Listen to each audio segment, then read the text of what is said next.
कई ज़माने पहले का एक वाक़या है। एक बुजुर्ग था। वो बहुत ज़्यादा तिजारत में अपनी ज़िंदगी वक्फ किए हुए था। उस बुजुर्ग का मानना था कि हम मेहनत करेंगे तो हमें उसका अजर ज़रूर मिलेगा और किसी की मदद करेंगे तो सवाब भी। उस बुजुर्ग ने अपने जगह जगह पे ठिये बनाए हुए थे जिस पर उसका मुस्तकिल तरीके से कामकाज होता था। इसी गर्ज के साथ बुजुर्ग एक गांव में पहुंचा। बुजुर्ग ने सुन रखा था कि इस गांव में बहुत तिजारत होती है। बड़े बड़े लोग इस गांव में आते हैं और माल खरीदते और बेचते हैं। वो बुजुर्ग भी इसी गर्ज के साथ उस गांव में पहुंचा। गांव का हाल देखा तो बहुत अफसुर्दा हो गया। गांव में लोग बहुत ज्यादा गरीबी में झुलसे हुए थे। बुजुर्ग ने सोचा कि मैं कुछ ऐसा करूं कि इन सब का जिंदगी गुजारने का सलीका बदल जाए, ये मेहनत कश बन जाए और अपनी जिंदगी में जो कुछ चाहें वो पा लें। बुजुर्ग ने उस गांव में तिजारत की, कपड़ों का व्यापार किया, जूतों का व्यापार किया। गांव वाले अपनी हाथों की कारीगरी को इस्तेमाल करने में यूं माहिर थे कि उस वक्त चमड़े के जूते बना सकते थे और अपने हाथों से कपड़ों पर खूबसूरत से खूबसूरत तरीन कारीगरी कर सकते थे। धीरे धीरे वक्त गुजरता चला गया। गांव वालों ने बुजुर्ग की हर बात को माना, उसे अपना सब कुछ समझा। बुजुर्ग के कहने के मुताबिक तमाम चीजों का वैसे ही ख्याल रखा। धीरे धीरे गांव वालों से व्यापारी खुद आकर माल ले जाने लगे। गांव वाले बहुत खुश थे कि हमारा हुनर किसी काम तो आ रहा है। कुछ अरसा ऐसा चलता रहा। वो बुजुर्ग बहुत खुश हुआ। अचानक से उनका भाईचारा आपस में टूटने लग गया। सबके दिल में लालच बढ़ने लग गई। जब भी व्यापारी माल लेने को आता तो वो लोग उससे दुगने पैसों का कहते। फिर वो व्यापारी मजबूर हो जाता माल उठाने के लिए और उन्हें उनके कहने के मुताबिक माल दे देता।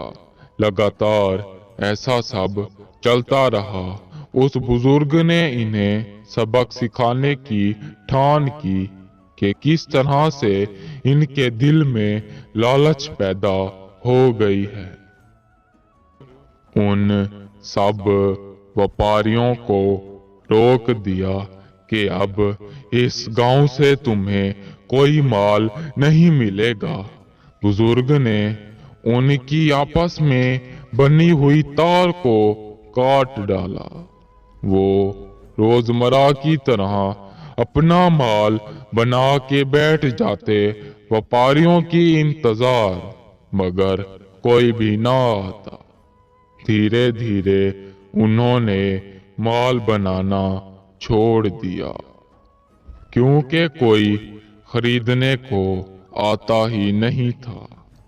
फिर गांव के तमाम लोगों ने बुजुर्ग से माफी मांगी कि हमें माफ कर दें, हम लालच में पड़ गए थे, हम फिर ऐसी गलती नहीं दोहराएंगे। बुजुर्ग रहम दिल था, उन्हें माफ कर दिया।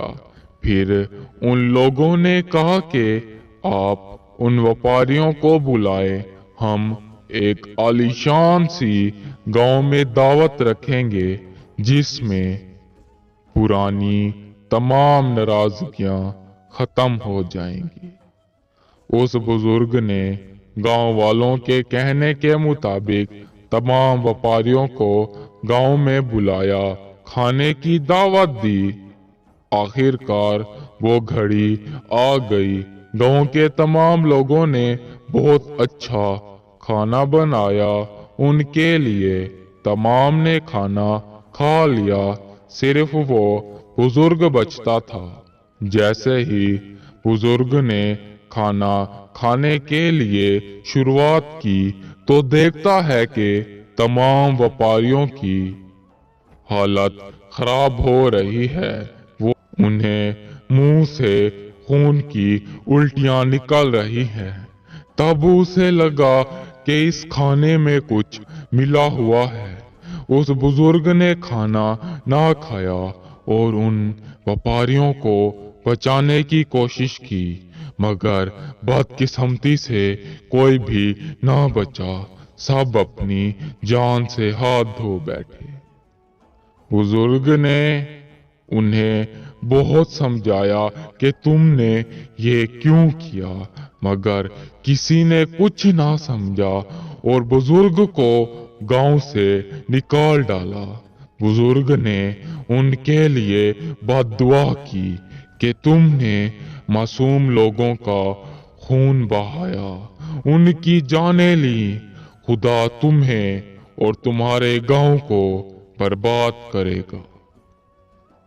बुजुर्ग के गांव छोड़ने के बाद गांव वालों पे अचानक से मुसीबत आन पड़ी। गांव में लगातार बहुत दिनों से बारिशें होने लग गई। गांव की फसलें, गांव के घर सब बर्बाद हो गए। बारिश थमने का नाम नहीं ले रही थी।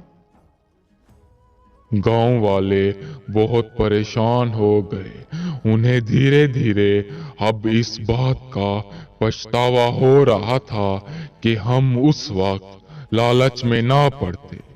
हमारी लालच ने मासूम लोगों की जानें ली और साथ ही हमारे सरपरस्त, जिसे हम गांव का बड़ा समझते थे, उसकी भी नाराजगी हमने झेली और उसे बेइज्जत करके गांव से बाहर निकाला।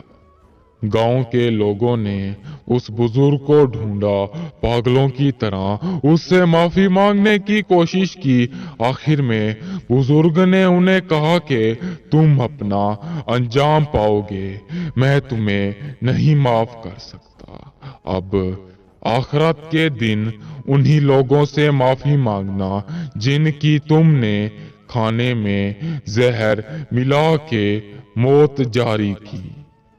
बारिश का तूफान गांव वालों के ऊपर दिन ब दिन बढ़ता चला गया। वो बुजुर्ग चला गया उन्हें ना माफ करके। गांव वाले धीरे धीरे तबाह बर्बाद हो गए। ज्यादा बारिशें होने की वजह से गांव में बांध टूट गई, सैलाब आ गया। सारा का सारा गांव पानी की तेज लहर में बह गया।